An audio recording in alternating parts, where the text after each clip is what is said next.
যাদবপুর বিশ্ববিদ্যালয়ে শিক্ষামন্ত্রী ব্রাত্য বসুকে আটকে এসএফআইয়ের বিক্ষোভের ঘটনার তরজা অব্যাহত।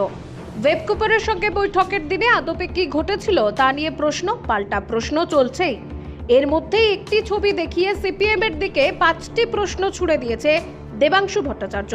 তার দাবি ব্রাত্য বসুর গাড়ির নিচে পড়ে ইন্দ্রনুজের আক্রান্ত হওয়ার কথা ভুয়ো, উদ্দেশ্য প্রণোদিতভাবে মিথ্যে কথা বলা হচ্ছে। সিপিএম এর বিরুদ্ধে সুর চড়িয়ে এদের তৃণমূলের আইটি সেলের প্রধান দেবাংশু প্রশ্ন করেছেন, গাড়ির তলায় আড়াআড়িভাবে পড়ে থাকা ছাত্রের যে ছবি ভাইরাল করা হয়েছে তার আসল ভিডিওটি কোথায়? ব্রাত্য বসুর সঙ্গে কয়েকজন ছাত্রের ছবি দেখিয়ে দেবাংশু দাবি করেছেন এসএফআই সেদিন শিক্ষামন্ত্রীকে স্মারকলিপি দিয়েছিল, সেই সূত্রেই তার প্রশ্ন। তারপরেও কেন বলা হচ্ছে শিক্ষামন্ত্রী সময় দেননি?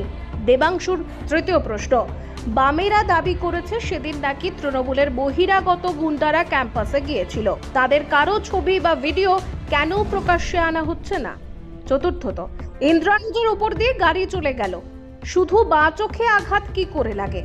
সর্বশেষ দেবাংশু জানিয়েছেন 1.5 মাস আগে ইন্দ্রানুজ নিজেকে নকশালপন্থী ছাত্র সংগঠনের সদস্য বলে জানিয়েছেন, যা এসএফআই বিরোধী।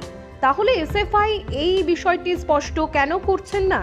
অর্থাৎ শিক্ষামন্ত্রীর গাড়ির তলায় আদৌ কেউ চাপা পড়েছিল কিনা, নাকি সবটাই এসএফআই ও মাওবাদীদের আতাত তা জানতে এই প্রশ্ন ছুড়েছেন দেবাংশু।